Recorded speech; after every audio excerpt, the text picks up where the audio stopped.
Right. Okay.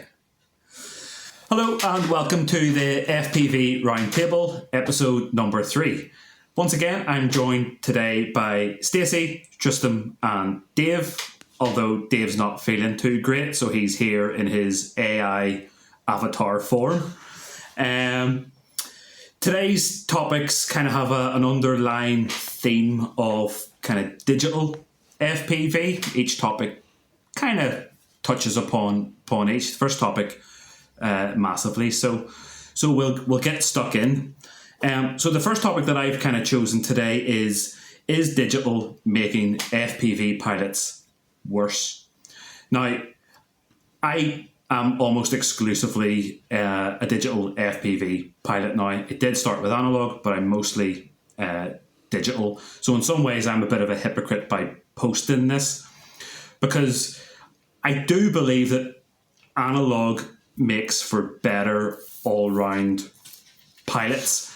And kind of my argument for this is that because analog video feed cuts in and cuts out and the quality is lower, it means that the pilot needs to be more situationally aware. They kind of need to better understand how to read their breakup, the limitations of their frequencies and the signal quality and that kind of thing. And so I think people that jump straight into digital miss out on learning those basic core skills, and it could maybe lead them into getting into trouble later down the line, where guys that started out with analog or continue to fly analog can read all of the signs of what's happening with their signal, and in all makes for better pilots. Stacey, what do you think? You've been at this game a long time. How do you feel about my question? I think you're on the right track with that. So like I started 2014, so I've kind of did analog for quite a few years, even when digital came out. Kept on doing analog, mostly because of cost. And then when it came out initially, the latency was really, really bad, and it had a lot of mixed reviews and stuff, but it quickly took over and handled that. I think the big thing with dealing with analog versus digital, at least for myself, being someone who's done analog for a while, is like you said, analog you can kind of read when your signal's starting to fade off, and some of the digital systems do that, but not quite the same. So like I've got an antenna issue on mine currently, and so my range is like terrible. It's not anywhere near it, and it'll be crystal clear, and then all of a sudden it's like frozen, and I'm not very far away from myself at all.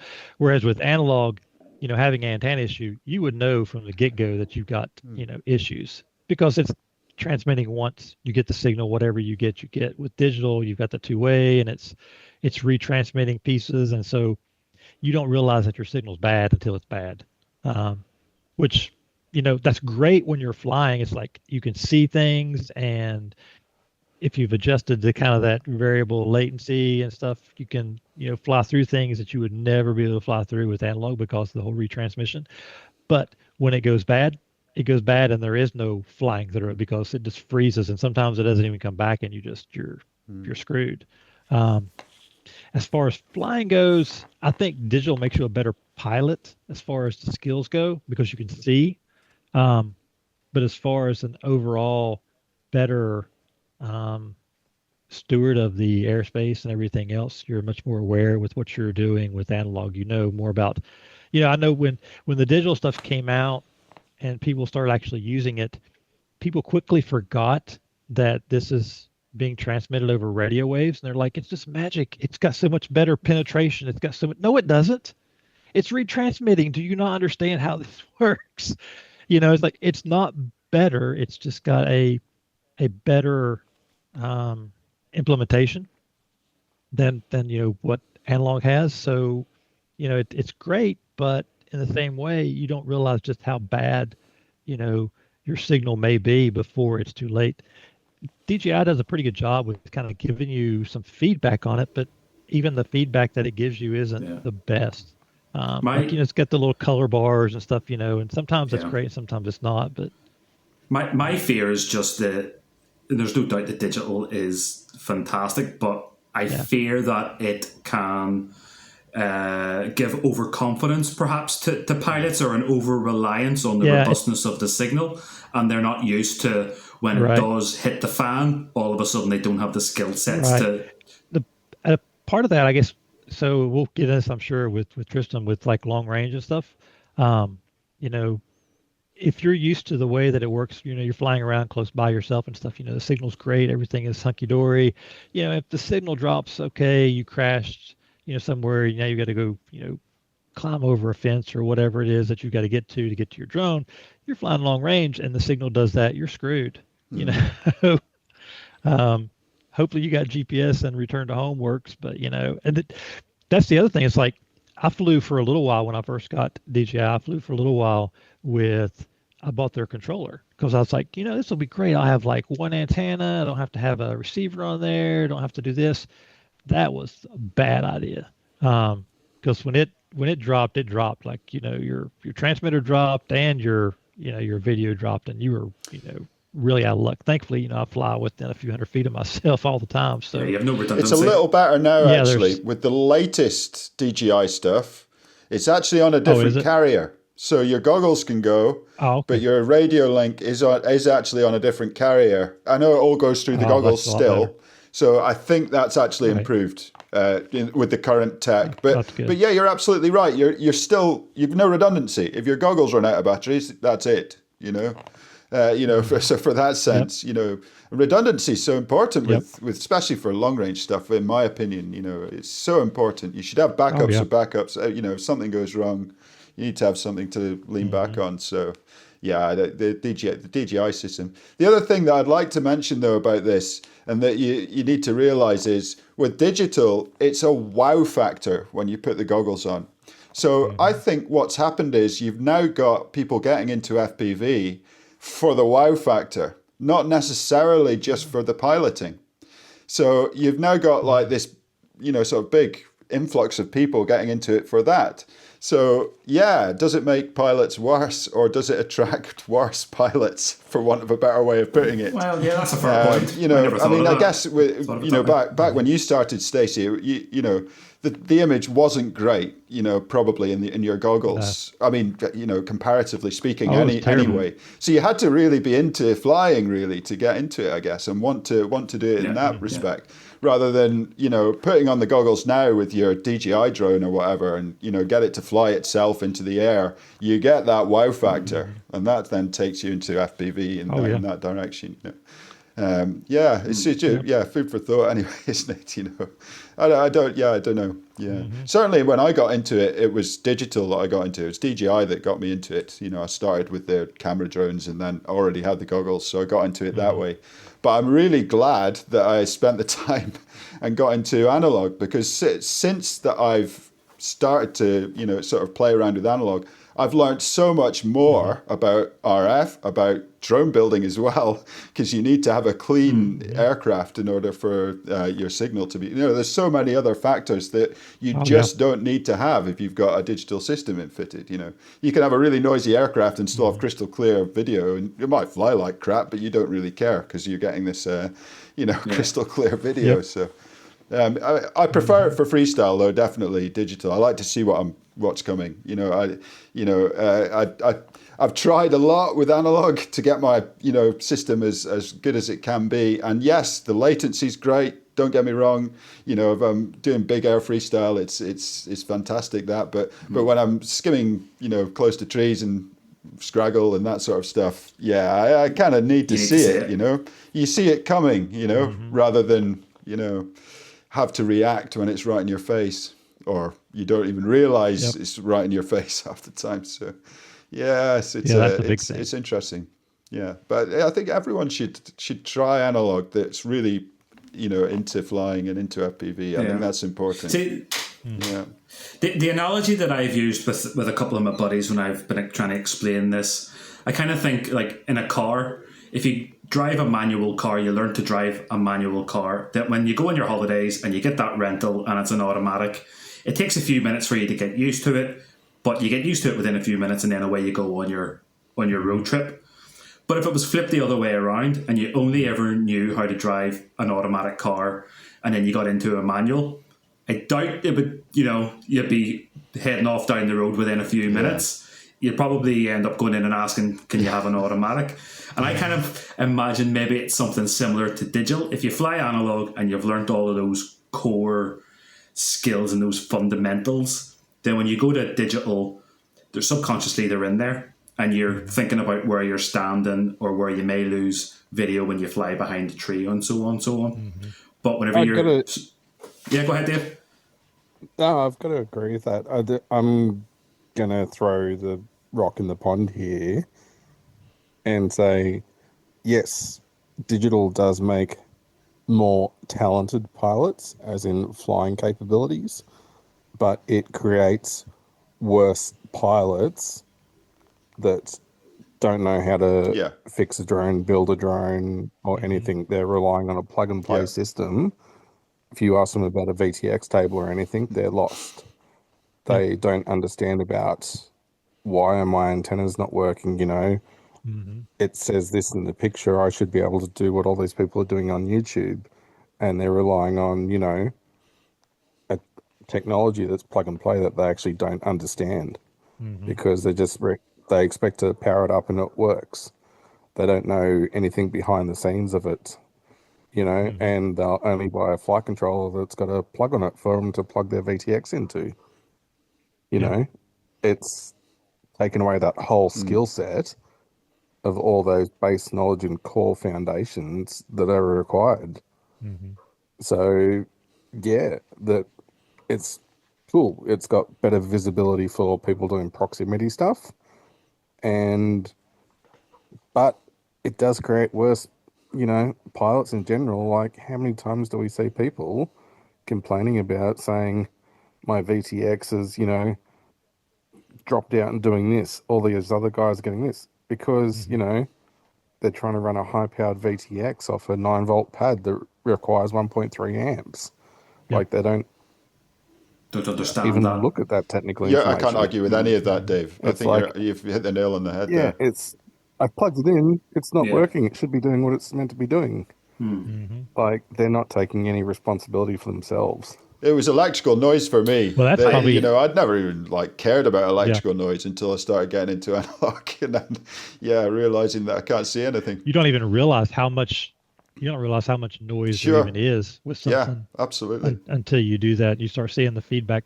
Like, I know back in the day, early on with computers and stuff, I would have the little external speakers sitting on my desk, and when certain things would happen, you would get that feedback in those speakers, from the radio noise and stuff. Like, what the heck is that? And they finally, you figure out what that electrical noise is coming from. It's like my speakers would before my phone would ring. The little clicking noise. I would hear my phone ringing in the. You would hear it in your speakers before the phone actually rang, and then your phone would ring. Because the radio signal was being sent to the phone, but it hadn't rang yet. But the speakers picked it up. I agree with you, Dave. I think there's a nuance there, and I think you've hit it right on the head with that nuance. So in that case, then, I guess what do we suggest pilots do?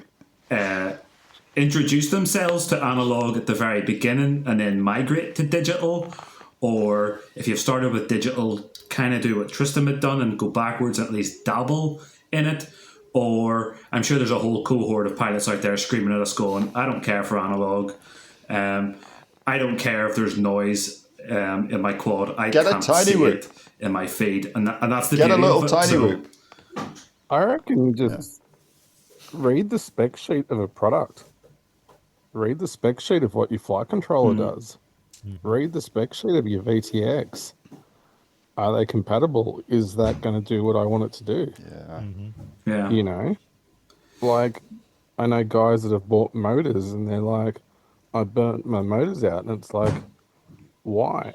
Oh, you bought, 3,000 kV motors and you want to run them on 6S. Like,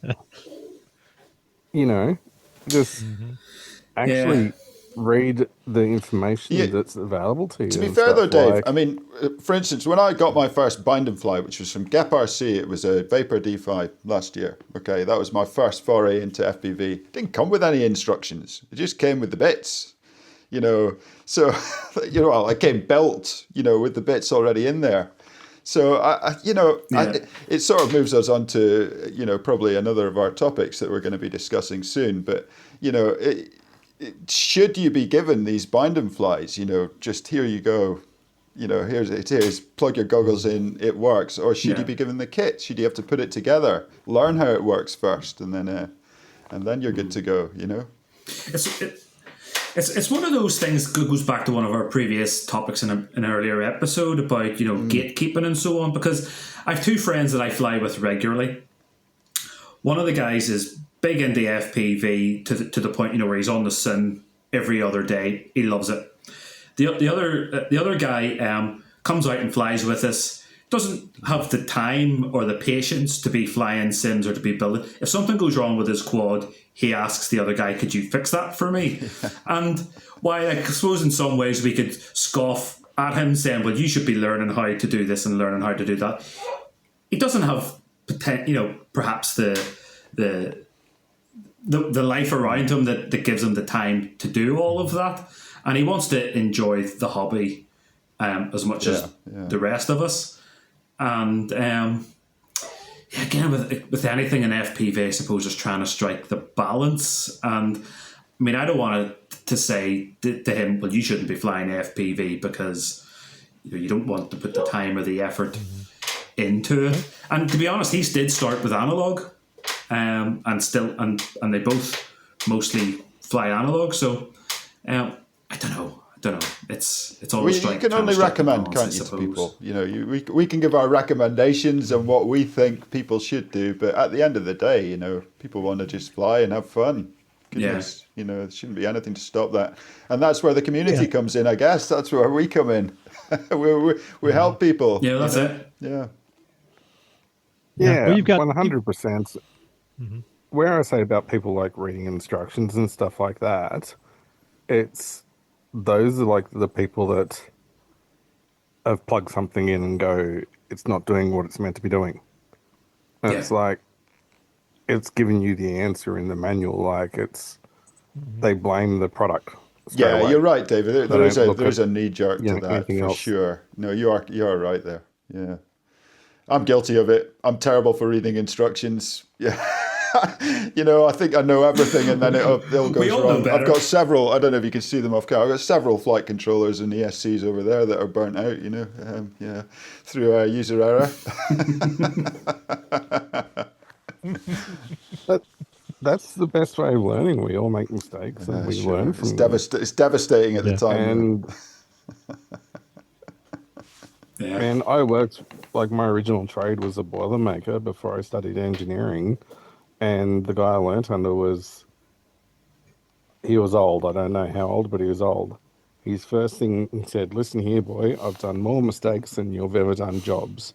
And he said, "That's the way you're going to learn." Yeah, man. School of hard knocks. Yeah. And truth be told, every time you make a mistake, you make a learning from it. And it's about being humble about it too. And that's where I think the community of people being humble, like that's humble and accountable, the two big like cornerstones that need to be reinforced into our community. I agree. Nobody wants to help anyone who just goes, "Oh, this is crap, blah, blah, blah, because blah, blah, blah." But, you know, if you come with a problem, I just don't know how to do this, it's totally different. You know, people deal with people at the end of the day. But, you see online all the time, you know, people ranting and raving about, "Oh, blah, blah, blah," or crap because this doesn't work. And, you know, they just haven't taken the time to work out why it's not working. And half the time it's because they've done something wrong, you know? Yeah, I totally get that. I see it anyway. Yeah. Yep. So the takeaway then is, does digital make FPV pilots worse? The takeaway is yes. Yes, but no. But no. At the same time. Right. Yes, but no. Maybe. Yeah, I guess it depends on what you mean by, FPV pilots. If, as far as skills go to fly, digital makes you a better pilot because you can see, where you're going. As far as making you a better Custodian of the hobby or whatever. Of the hobby, and knowing, how everything works, and, being better equipped to handle things when they don't work. I would say that it definitely doesn't. Probably a lot of things that we do now probably makes us worse in that regard. The software is way better. You don't have to like tune really to get a good flying drone. You don't have to. There's so many things you don't have to do now in order to have a good setup. Like, you don't have to even really worry about where your antennas are placed or anything, because everything just kind of works better overall. You could get better performance, but it's probably good enough that you don't even realize it. Yeah. So. Well, that I guess that nicely segues into our second topic. Should beginners attempt long range? And the segue there is the fact that if digital gives you a nice robust signal that you don't have to do much thinking, then I guess a lot of guys are buying big quads or fixed wing, plugging them in and sending them out without having done any kind of prior forethought.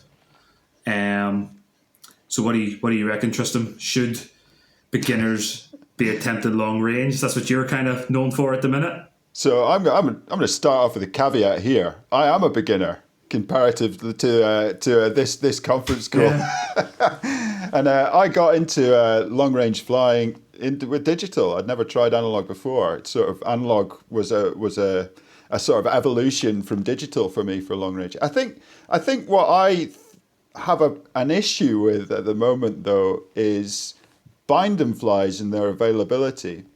There was a Facebook post I saw the other day where a guy was asking quite obvious beginner question, like really, really basic questions. He put a photograph of this bind and fly, this Moz 7 or whatever it was, and had circled the antennas and asking, what is this? What is this? I don't understand what this is. And it was a 9-inch quad, Like, goodness me, if you're... I don't want to be the gatekeeper. Nobody wants to be the gatekeeper. But should you really be flying a 9-inch quad if you don't know what an antenna is? That's a really tricky one.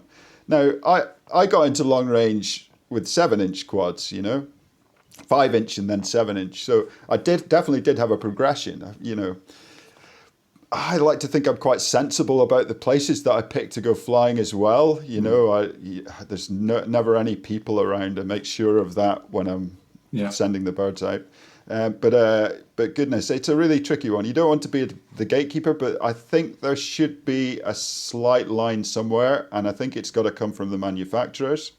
I don't think there should be such readily available huge drones like that are clearly for the hobbyist. They're not for industrial use, available to buy as a bind and fly, because it's clear to me that some people are getting that as their first drone, and that is just an accident waiting to happen. Of course, the manufacturer's going to turn around and say, what you do with this is none of our business, and yes, absolutely. Different countries have different regulations, so no, But hover testing a 9-inch drone, that's a dangerous job. You don't know how it's going to behave at all until you I agree with you with staging things out. When I first got into FPV, 3-inch quads were my thing. I must have had about a dozen of them, different setups, and I had to be convinced to actually build a 5-inch drone.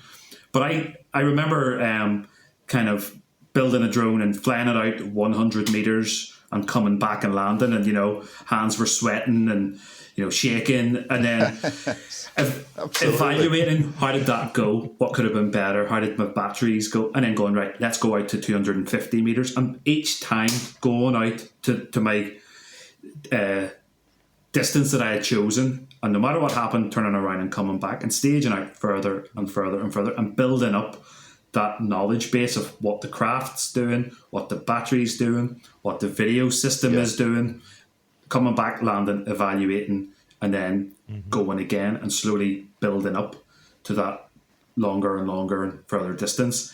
But with 9 and 10-inch quad bind and flies digital systems, there's guys are going to plug that in, see on YouTube that people have been flying about 15, 20 kilometers and attempting to do that on the very first go without... Walk before you you're can right. run. Even if they don't do that on the first go, even if they do what you say, you know, they're like staging it out, you know, which I see plenty of people doing actually with these things. It's a 10-inch drone you're doing that with. It's not a 3-inch drone anymore. You know, are you really sure that there's no one around there? Are you really sure that it's going to behave the way you want it to behave? You know, it's a lot more jeopardy there. Yeah. I think, you know, I mean, those things are what, you know, well over a kilogram, maybe even 2 kilograms. You know, that's a big weight to fool down compared to a 3-inch, which was probably about 500 grams max. You know, And it was actually those weights that pushed me towards fixed wing, because for my 7-inch quad, I'd kind of gone from the 3-inch quad, and then I got convinced to build the 5, and then I built the 7, and I realized that I had to load it up with batteries to go further. And the batteries were heavier, but I wasn't, you know, doubling the capacity doesn't mean you're doubling the range. And I got to a point where I thought to myself, hold on, I've got so much weight hanging in the sky here.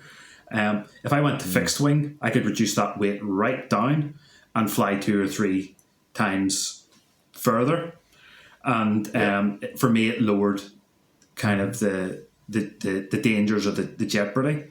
And now I've decided to actually swing it completely the other way and see how far I can fly little whips, and basically how small can I get something to go far. And 1 kilometer with a tiny whip that doesn't have a GPS, for me, has just as much excitement and jeopardy as flying a fixed wing 30 kilometers that has returned to home and so on. Oh, yeah. And I'm liking what I'm seeing on YouTube with more people flying smaller and smaller things and trying to push the limit on them, because it will hopefully show people that you don't need to go out and buy a 2 kilogram 10-inch quad to send it far. Of course, they're going to want to get the shot at the top of the mountain, which a tiny boat can't do. But it's marketing as well. I mean, you take, okay, I'm going to name a brand here. You can always bleep it out. But take the iFlight Helium, for example. That's a classic one for me. You know, it's a very shiny looking, sleek, you know, 10-inch drone, right? You know, it's designed for you to look at that thing and go, oh yeah, that's cool. I want to fly that. You know, it's that kind of thing that I think needs to be toned down a little bit with these larger multi-rotors. You know, that's a very, very dangerous bit of kit that you're shoving in a, you know, that you're marketing like that. Yeah. You know, but I don't know. It's If you looked at all my quads, they don't look shiny at all. In fact, they're covered in grass and dents and all that kind of stuff. I don't really go for that kind of, you know, looking good thing. But definitely people do, and definitely it catches your eye in adverts and that sort of stuff. So, you know, perhaps, yeah. There's 3 things here that they're all misconceptions. And it's all opinions. Like, any long-range pilot will tell you that, majority of long-range pilots will say that 10 kilometers, like, that's where long-range begins. Like, you know, before that, that's not long-range, you know, and you're talking about large quads and stuff like that. Yes. People should not go and buy something, a Bowman Flyer that big, without owning something in advance beforehand and actually doing the training and like learning about it to start with, because the people that do go and buy these things to begin with, it's about the accountability. Like, that's what I'm talking about. Are they willing to be accountable if they hurt someone? Yeah. If they damage something? Like, the risks involved with that. Like, my 15-inch, I fully load that thing. You know, that's 10 kilos up in the air. Like, it goes nuts. And people going and buying fixed wings, like the Chapitos and things like that, and the Mojitos, you know, and the He-Wings, I think, were like the, you know, T1 was the re-inspire of, you know, fixed wings and people getting into foamies, and because they were plug and play based. So they made so much accessible to everyone again. And that's why there's been a big influx in fixed wing again, and people going and doing these long range missions and things. But, you know, and people complaining, saying they're not getting the ranges that they want with these digital systems because they've been from that plug and play background. They don't understand that their flight controller can't go and put out 2 amps. Yeah, it goes back to what we were VTX saying. And stuff like that. Yeah, it goes back to what we were saying in the first question there, you know, not knowing limitations, not understanding how everything works. It's great. It's super easy to get going, and then you get going, and then when things go bad, you don't know how to handle it. Like when I got started, I was initially flying line of sight, and so I had picked up this drone from who was the company? It was like a Storm 250. I think it was HeliPal was the company, and I didn't have the money at the time for the goggles, so I was flying that thing line of sight, and I was flying at this farm where my daughter was riding horses, and they had there was a mountain off on the side there, and so I was flying this thing just basically in loops around, and I kept getting farther out, farther out, and then it got to the point where it got far enough out that I really couldn't tell the orientation, but I had figured out enough to know how to basically just bank it really. So I was still flying Could you still in a hear it? stabilized mode, and Could you still so hear I it? knew enough. No, so completely out of your No, sensors. no, I couldn't hear it. Nice. Oh yeah, it was Sure. I could see a dot in the sky. And so I was just trying to do on the sticks to basically do a real slow banked curve and hopefully get it to come back to me. And I finally got it to where it was coming back to me. But about the time that I did that, it was coming toward me, and then it started falling gradually out of the sky, and eventually just dropped out of the sky, Oh, lost it on the yeah. mountain somewhere or the other. Yeah. So, but it's one of those things where you have to learn, what your limitations are. How long this thing can fly, and how far away are you, and all that stuff. And with all these systems that are bind and fly, super easy to get started with, you don't have for that sure. learning curve. You're at a point where you can just kind of go and you can push things to the limits. Yeah. Oh, yeah. And can get you in trouble in a hurry. Man, and or like you talk about design, something saying looking sleek and cool, and looking cool sometimes Oh, yeah. is not Most the best most of the time. way or That's it. design or Most, yes. functionality fit for purpose. Like, what is it with mounting a GPS right next to your VTX antennas? Convenience, yeah. It's actually the worst possible place to Yep. put your GPS. Mm-hmm. Like the rule of separation with antennas and stuff like that. And it's like, oh, because it looks cool. That's Yeah. where the 3D print is. And it's not about the functionality of it. It's like what looks the best. I guess you can flip the coin either way with that. And I run GPSs on pretty much all my drones, including my 5-inch drones and things like that. And that's for multiple reasons. That's one, for safety, two, for laziness and filming and stuff like that. I can put pause hold on and just let it hover there while I do something or etc. But yeah, like you can get a GPS for anything from $15 up, kind of thing. And I do that because it suits my application and I know what it does and I've tested it and it suits my needs. But, if you don't set your GPS up right, that can bring you unstuck completely as well. Oh yeah. And people don't understand too of like your GPS, set home point once or set it on arm. You crash when you're away and stuff and you still got video and you rearm the quad. People don't understand that's your home point again. So if they go and hit return to home, it's not coming back to you.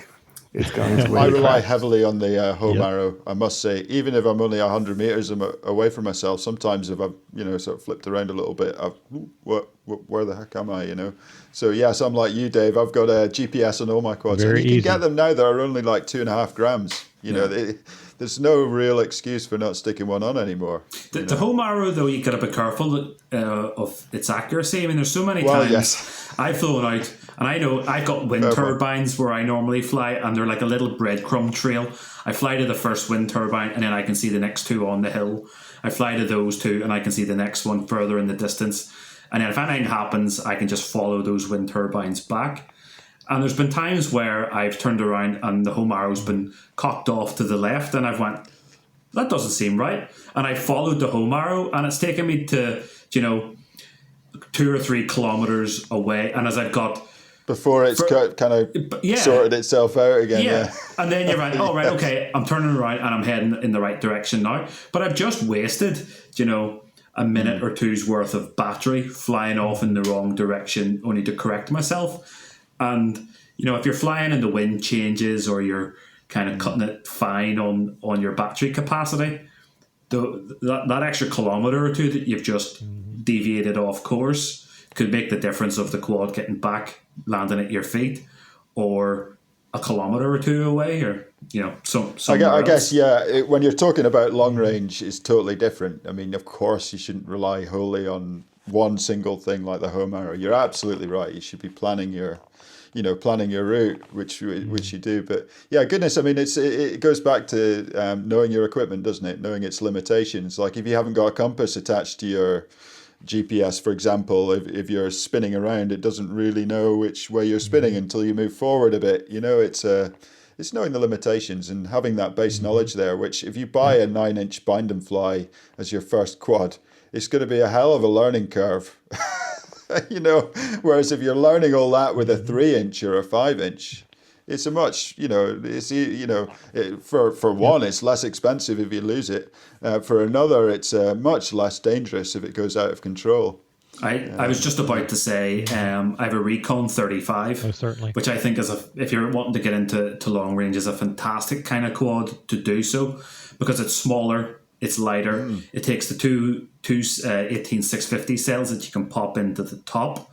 So even if you're new to the hobby, you don't necessarily need to go out and buy yourself a lipo charger and loads of lipos.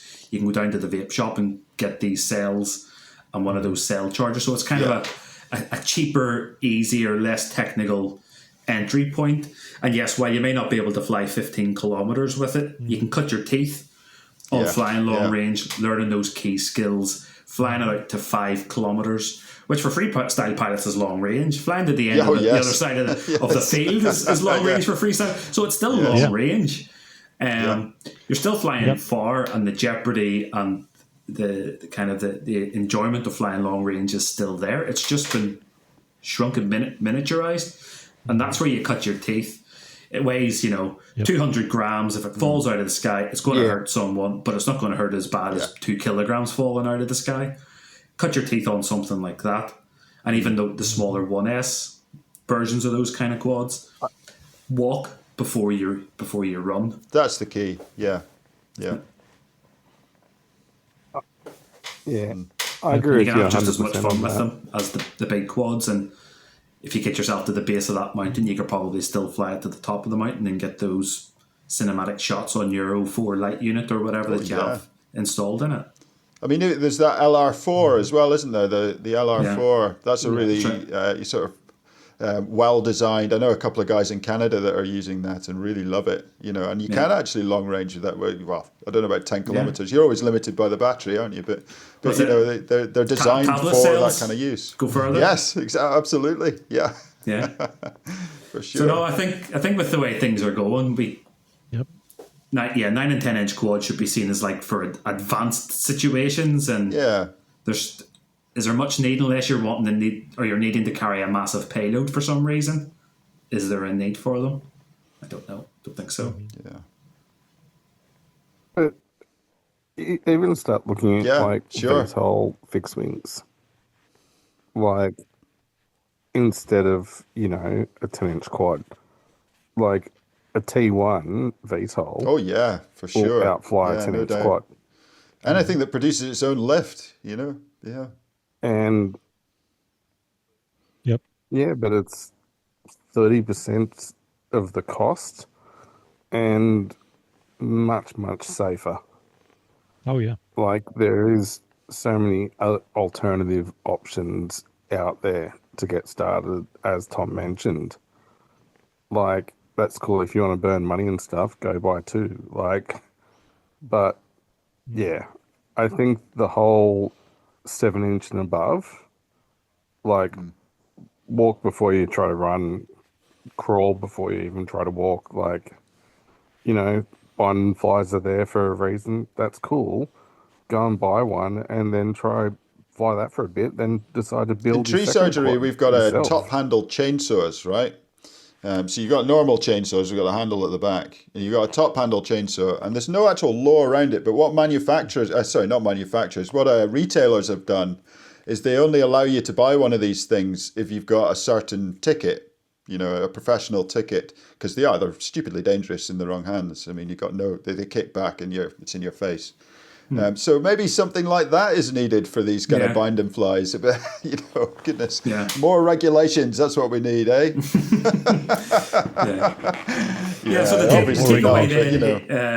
the takeaway is: should beginners attempt long range? Well, I suppose we were all beginners once, and we all attempted long range as beginners. So we can't say no, beginners shouldn't be attempting long range. What we can say is be sensible about it. Not with a 9-inch. Not with a 9 or 10-inch. Yes. Start smaller. Cut your teeth. 2, 3, 4, 5 kilometers is still long range with the appropriate quad. Start with that, and then, and only if you really need to, go for the 9 and 10-inch quads if you're. Yeah. I mean, absolutely. I mean, they are great to fly, don't get me wrong. Big quads are such fun. The adrenaline rush that you get when you hear that thing buzzing past your head is, it's something else. But be sensible about it. They're really bloody dangerous things. Yeah. Don't be flying them in the city centre then. Guerrilla whooping in there. Yeah. Helion 10 in Sainsbury's. But as what Tom's doing... Yeah, but as what Tom's doing, whatever you've got at the moment... Yes, absolutely. As far as it can go. Yeah. I mean, you say that it's not long range until it's after 10 kilometers. I mean, that's true to to the letter of the law maybe, but long range is anything really that you struggle to get the quad back. So if that's a tiny whoop, bloody hell, like a kilometer is a long way to go and look for a tiny whoop. Goodness me. Exactly. Yeah. Yeah. That's what I was saying about the whole misinterpretation thing of social media, the hype of long range, like the long range Facebook groups and stuff. They don't recognize, long range to be anything, under 10 kilometers. You start talking long range when you're with a digital system. I think over 40 with my little whoops, I use a metric of kilometre per gram to kind of pit each of my small whoops against each other. And I think if that became the standard for all long range in inverted commas, then people would start to say, well, I flew that quad 15 kilometres, but if it weighed 4 kilograms loaded up with batteries, then you start to realise that actually your kilograms per, or your kilometres per gram ratio is terrible. Is terrible compared to a tiny whoop that weighs 40 grams and you've sent out 1.5 kilometres or 2 kilometres. When you start to do the math in the ratio, you realise actually there's more merit with the tiny whip going 2 kilometres than there is with a quad that's loaded up with 4 kilograms of batteries going 15 kilometres. Yeah, I mean, you could just keep strapping batteries onto a quad, couldn't you? And yes, it would go that little bit further each time, What's the challenge in that? Returns. Yeah, absolutely. Yeah, for sure. That's it for me. It was diminish returns and then move to a fixed wing. Sometimes you can't see the wood for the trees. You want to fly to the top of the mountain. You go to the bottom of the mountain and you realise the tree canopies or whatever are covering the summit, so you have to move yourself back 2 or 3 kilometers just to actually get a view of the mountain that you want to fly. And then with the quad, you're wasting 2 or 3 kilometers worth of battery just to getting to your kind of your original starting point. Anyway, I could probably talk about that for ages because I'm passionate about it, but we'll move on. Topic number 3 then is: has open source FPV lost its way? The reason why I kind of thought about this is we obviously use Betaflight or iNav, Express LRS, Edge TX radios. Our whole hobby is based around open source projects, and we're incredibly grateful for it. The holy grail for us a lot of the time was open source video systems. But with the conversations that we've had about digital and analog and beginners, I'm beginning to wonder, have we kind of, do we not care so much anymore about open source video? There was supposed to be OpenIPC was going to be the next big thing, and then Ascent and ArtLink came along. There's still a massive amount of people that are using DJI and Walksnail. So I just wonder, when I'm talking around has open source FPV lost its way, I'm literally talking about the video systems, the first person view video systems. Do you think we don't care about open source video anymore? Dave? I really do care about it, like from a personal point of view. I think that the community has lost its way a bit and everyone's fighting for their piece of cake. And we use the words open source and, which means openly available to the public, free of charge. Anyone can access the source code, etc., and design format and things. But the thing about analog is it was open.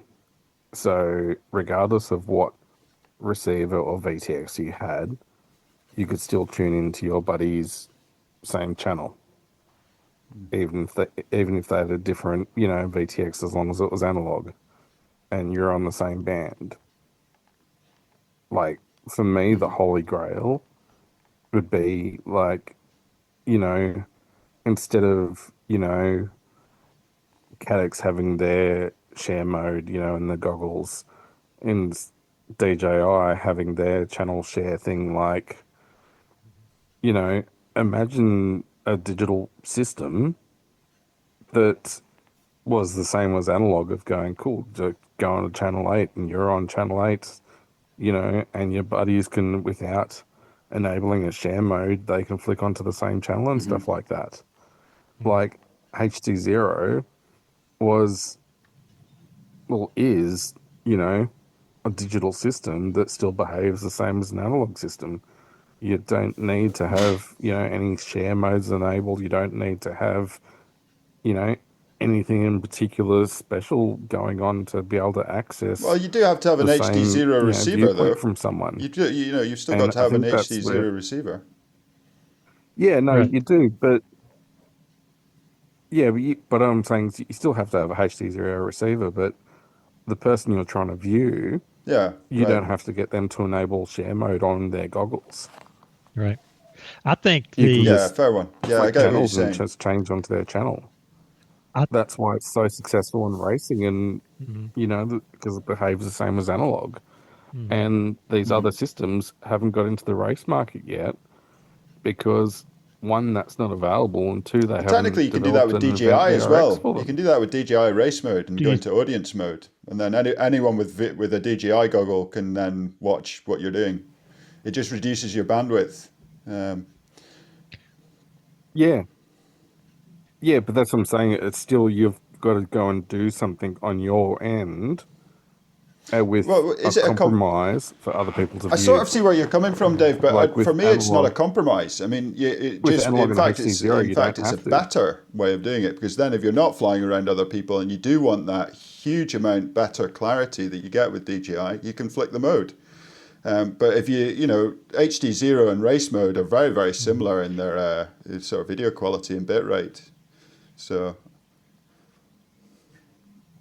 Do you think it might be better, like we're talking about open source, would it be better, instead of having the software being open source, having the protocols being open? So then you have, like, anyone, if they have the knowledge about the protocol, could build a receiver that could receive like an whatever open source signal. goggle with Right. that I can mean, that's kind of the way switch between analog the is. two. The protocols. Yeah, yeah, absolutely.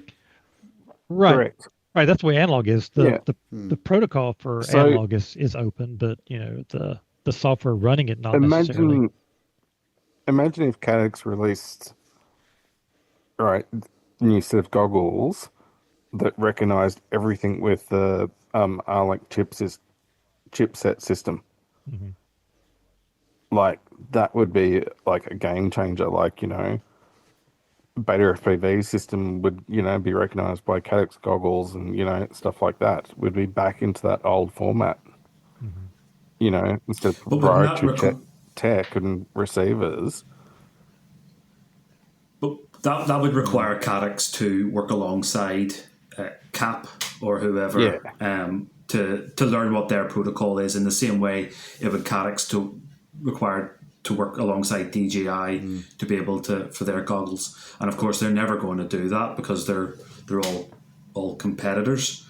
I think we have lost our mojo, I suppose, for open video because of ArtLink and because of Ascent and the lower costs.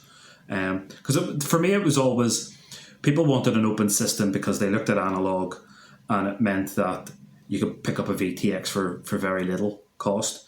And then Express LRS came along and it meant that it didn't matter what vendor you bought the hardware from, it was all compatible with each other.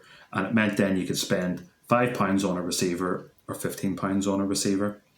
And I think the hope was with the likes of OpenIPC, because it's off the shelf hardware, it's open source, developer community developed software, that it would lower the cost right down.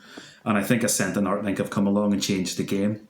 That you're now getting your VTX for very little.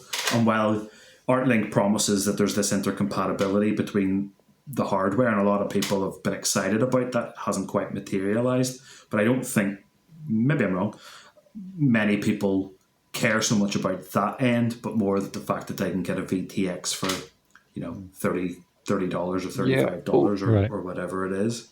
OpenIPC is still growing. It's gone more industrial sector now.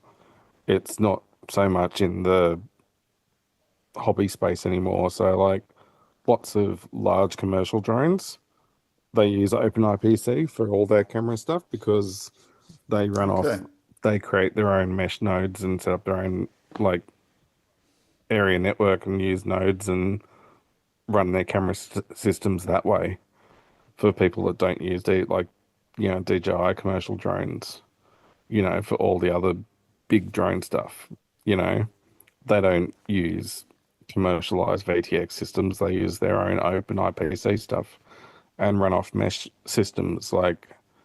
So I think they're focused more of their intentions on that.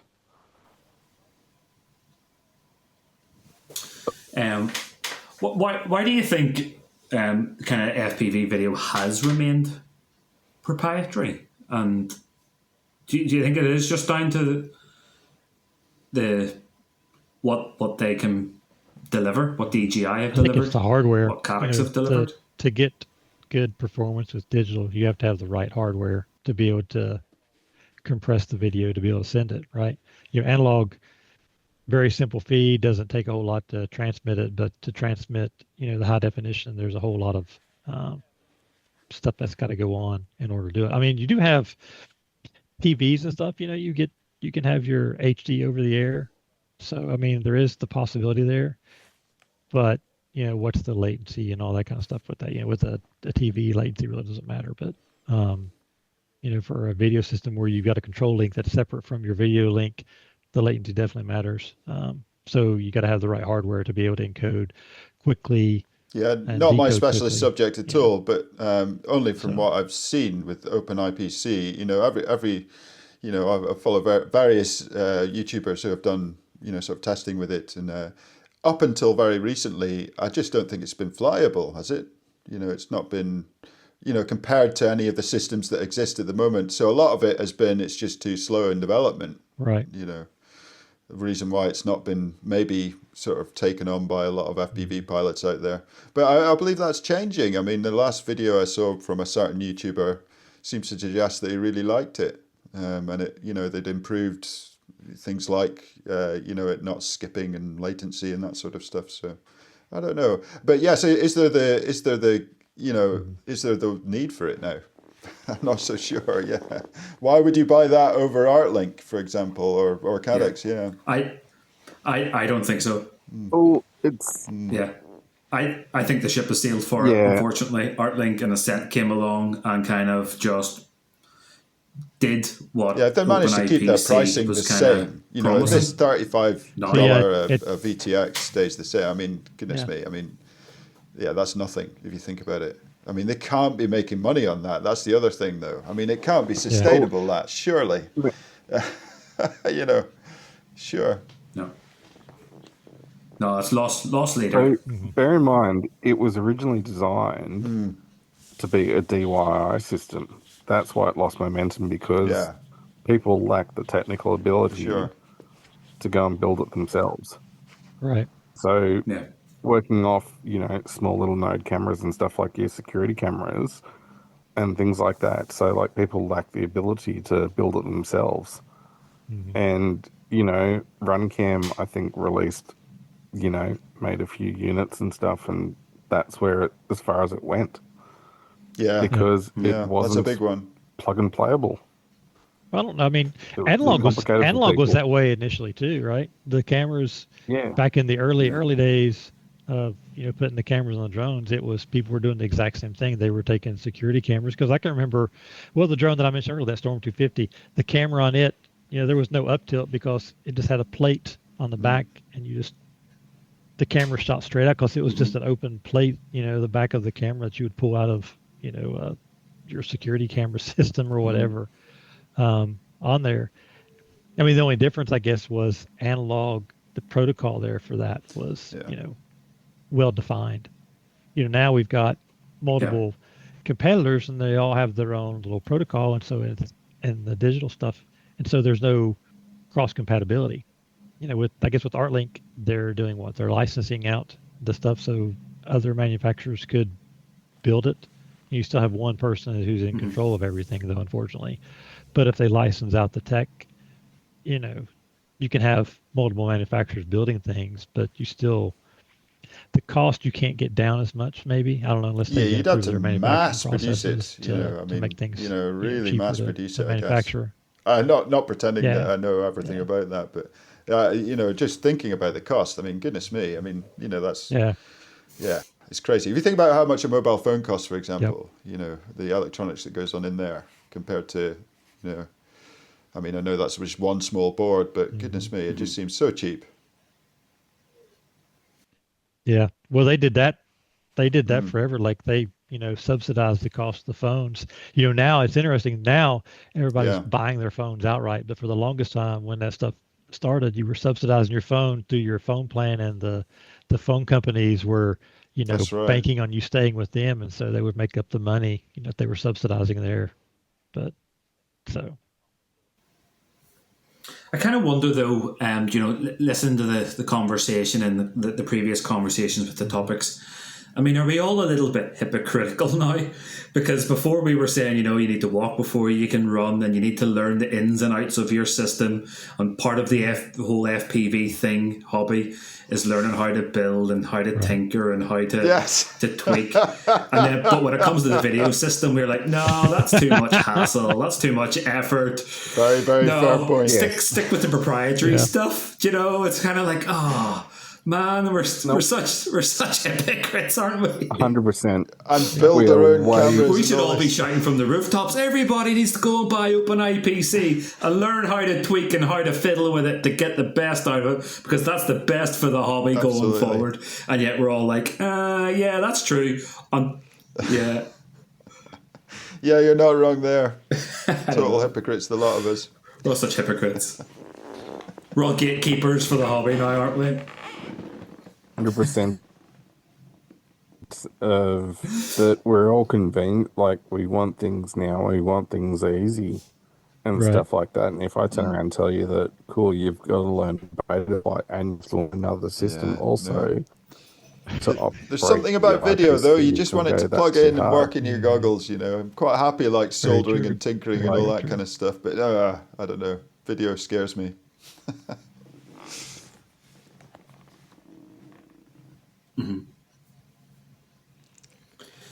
I guess guess the whole point is because the hobby is called FPV. It's, you know, it's the With your video is 9-inch. the primary thing, and you want it to be as good as and as reliable as you can. So that's yeah.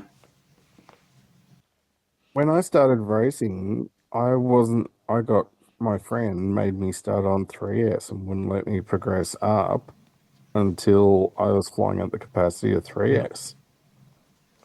And then I was allowed to go to like 6S and 4S and stuff. Like, you know, because to start with, there's no way you can control and fully, you know, all that power without, you know, crashing and breaking stuff. And it's like handing a toddler a gun, you know, a drone that can go and do 200 kilometers an hour, you know, you can cause some real chaos. Yeah. Like, that's why I started on 3S. And it was one of the best learning experiences for me. And I think, like, that's why all the clubs do spec racing and things, because it's put a cap on everything. Everything's the same. There's no advantage, but it's also slowed it right down for beginners also. Yep. My first drone was 3S. The one I lost on the mountain was a 3S. Yep. Yeah. But I think just today's society, like, we want everything I've now. seen We that want everything Helium easy. video. yeah.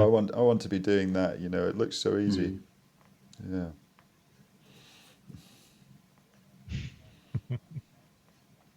Very true. Yeah, like, I hate soldering. Like, it's not because I can't, or like, so I suck at soldering just because my body I shake and stuff. But like, man, on whoops and things, on a full size drone, not a problem. But on whoops, like soldering, you know, Yeah, tiny no, it motor really wires isn't. and It ain't stuff, easy. and it's just, yeah, it's a pain in the ass.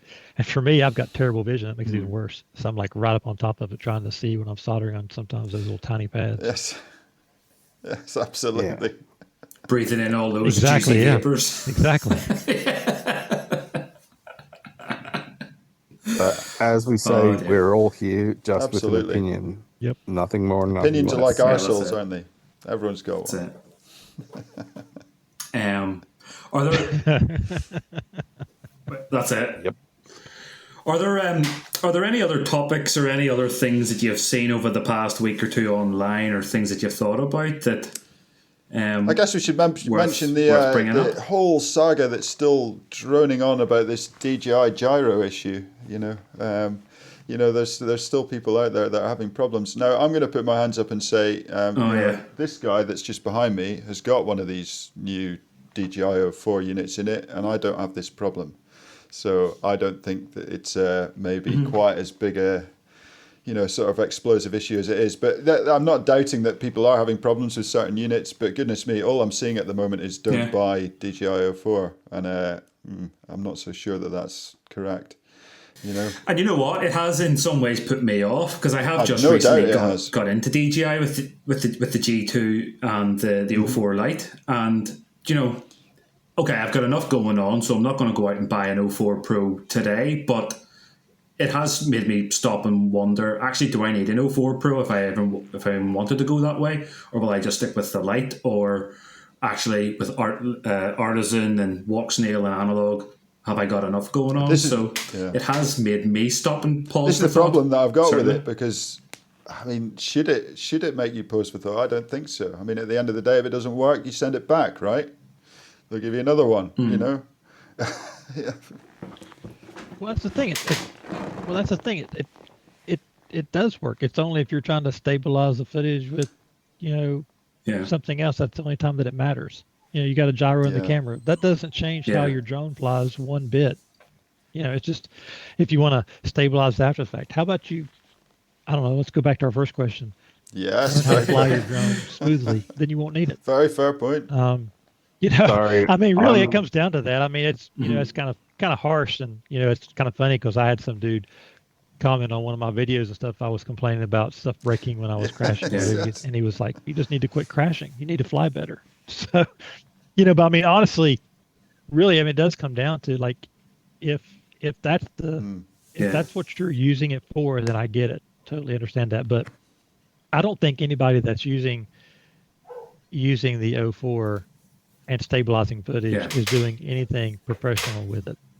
You know, I don't see them doing it. If they Yeah, are, I guess it's a then your very, customers very are, niche market where these guys are not very flying through savvy, I don't hotels think, and stuff but- like that, aren't they? So they need the drone to be really, really light. Yeah. That's the only sort of use case I can think of the professional space for it. But I'm sure there are more out there. But yeah, absolutely. Maybe we shouldn't be so we shouldn't pussy around it so much. We should be more harsh with the beginners. Then we should be you should just stop crashing. That's what you should do. And no, stop stabilizing your footage. Yeah, That's right. Quit crashing. I just thought the whole situation was really ironic because for years I've been told I backed the wrong horse and I should have gone DJI. Yes. And I eventually make my way towards DJI. I get goggles that are the most compatible goggles in the DJI ecosystems, only to realize that I can't buy O3, which the goggles are compatible with. I can't buy Vistas, which the goggles are compatible with. And I shouldn't buy O4 Pro at the minute because the gyro's crap. Yeah, and I'm like, and also then that the O4 Lite is also known as the Pringle, the field of view and the camera's crap. And I'm like, hold on, I've been told this whole time I backed the wrong horse. I've kind of jumped on that horse and now I'm like looking around going, I can't buy any of this stuff. What the hell's going on? Have I been lied to this whole time or have I just got terrible timing? Yes. I blame you, Tom, actually. You got bad juju. But it should be mentioned as well that actually Flywoo are selling now the 04 Pro naked camera, I think it's called. They're calling it, with the old gyro chip in it. So they're actually selling these and replacing the gyros in them. So yeah, there you go. Interesting. So you can still get your 04 Pro stabilization if you really want it. Interesting. It's just been third party. Third partied. Whatever that means. Yeah. I mean, this is definitely going to be a topic all on its own, and I get myself into trouble talking about this. Well, this was going to be one of my topics. I reckon one of the topics should be that people should stop blaming manufacturers 100%. and start looking at themselves. I mean, I get it though with this 04 Pro thing because you got people that have been buying them for years and then suddenly it's not working. I mean, that's the same product, that's got maybe crap for some people, but well, I think sure. I would say the biggest thing with regardless of brands. Yeah, I'd say the biggest biggest issue probably with it is the fact that DJI changed the gyro chip without telling anyone they were changing the gyro chip.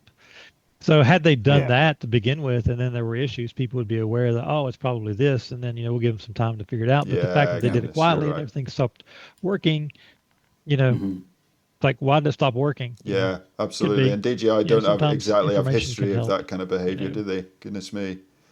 Backdooring in height limits and all that. And they're terrible at communicating. In the UK. Goodness, but